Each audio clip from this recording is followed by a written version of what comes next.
Salam. Izin bertanya, saudara Salam. saya ada yang ingin lamaran, namun hatinya masih ragu walaupun sudah salat istikharah. Padahal si ikhwan adalah orang yang agama dan akhlaknya baik. Karena keraguan itu, saudara saya pergi ke seorang ustadz dengan tujuan agar mendapat jawaban dari keraguan tersebut. Namun ustadz tersebut menanyakan nama saudara saya dan calonnya, lalu ustadz tersebut mengatakan bahwa jika saudara saya menikah dengan ikhwan tersebut nantinya akan berat. Dan ustadz tersebut mengatakan akan mengganti nama ikhwan agar hitungan jodohnya baik.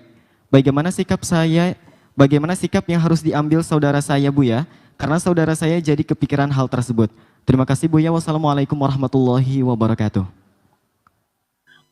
Saudara Anda sudah benar dan tepat. Kalau ingin punya hajat, punya pilihan, melakukan sholat istikharah. Sudah benar, tapi ke tempat yang aneh. Kenapa harus pakai cocok-cocokan nama? Bukankah Nabi sudah mengajarkan ini? Pakai nama ini, nggak ketemu nama ini karena kurang namanya. Nabi mengajarkan istikharah. Sudah istikharah. Cuman kadang-kadang memang berita-berita itu menjadikan ragu-ragu. Nah ini. Sudahlah, yang benar adalah istikharah. Nabi, kalau kamu ingin istikharah selesai. Nggak usah pakai. Nanti ada lagi, mohon maaf, kita tidak mencaci sebuah tradisi, akan tapi Islam kan ada rambu-rambunya. Kadang nama dicocok-cocokin, kadang neton, kalau bahasa Jawa neton. Saya punya neton Rebolegi.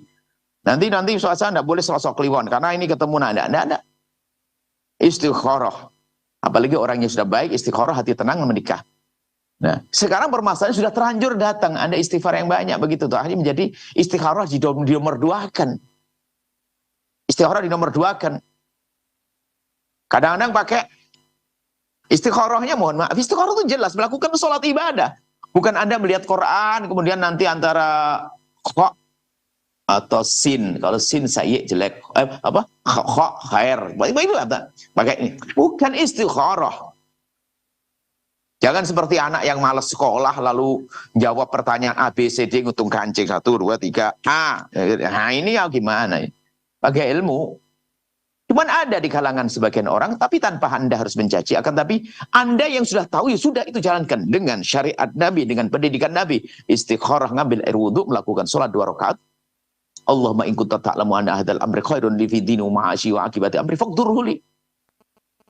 Minta kepada Allah, Allah yang berikan petunjuk. Nah, sudah istikharah pakai cing 1.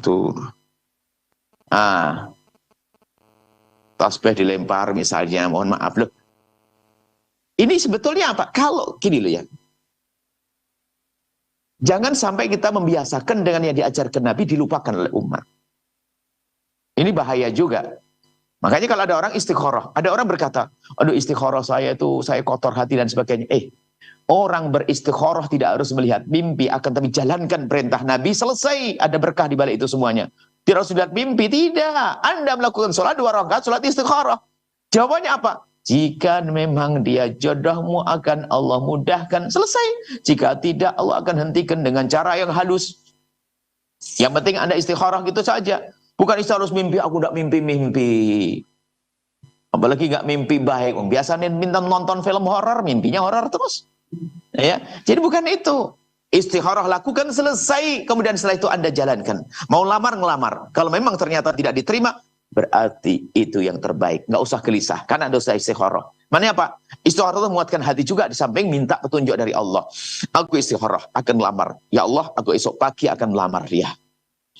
Istikharah minta petunjuk. Dia ngelamar. Tak taunya apa? Aduh mohon maaf, anak saya kok belum pengen nikah. Itu bahasa halus menolak sebetulnya. Anda harus paham, nggak usah. Kenapa? Sudah, diam. Anda pulang. Atau memang belum waktunya menikah. Wah, anaknya masih mau ngapain? Anda berarti tunggu aja. Atau bagaimana? Nah ini maksudnya apa? Setelah Anda beristikharah, kan Anda tenang. Wah, berarti ini yang terbaik buat saya, bukan hari ini. Nggak usah gelisah, kan Anda istikharah. Bukan berubah-ubah nama tadi. Ini mohon maaf, ini harus kita kembali kepada cara yang benar-benar diajarkan bagi Nabi. Jangan sampai digeser dengan cara-cara yang lain dong. Tapi yang melakukan ini kan orang ini. Ini Nabi yang ngajarkan. Ini dulu sudah. Karena tujuannya adalah bagaimana membiasakan orang itu kalau melakukan sesuatu itu ingat Allah. Bukankah guru-guru kita mengajarkan bahkan setiap malam jangan sampai.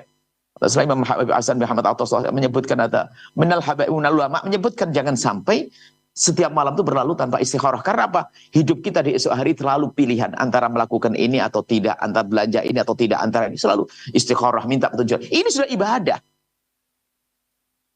Bukan begini, bukan ngitung apa, bukan nama, bukan seperti itu. Tapi ingat, tidak perlu mencaci juga. Tidak perlu mencaci, akan tapi mengingatkan yang terbaik. Kan gitu manhaj kita. Nah, biarpun ada yang salah, karena ada orang salah itu tidak mengerti kalau dia salah. Atau belum mengerti kalau dia salah. Atau dia salah sebenarnya dia ingin berubah, cuman belum sempat berubah. Tidak semuanya membangkang kebenaran. Kecuali mau kebenaran, ini cara ini lebih bagus dari pasar Nabi. Wah, ini kurang ajar kalau ngomong begitu. Oh, dia juga tidak ngomong begitu, maka tidak usah caci. Hanya kita arahkan cara Nabi SAW. Setelah Anda menyaksikan video ini, jangan lupa berselawat kepada baginda Nabi Muhammad sallallahu alaihi wa alihi wa sahbihi wasallam.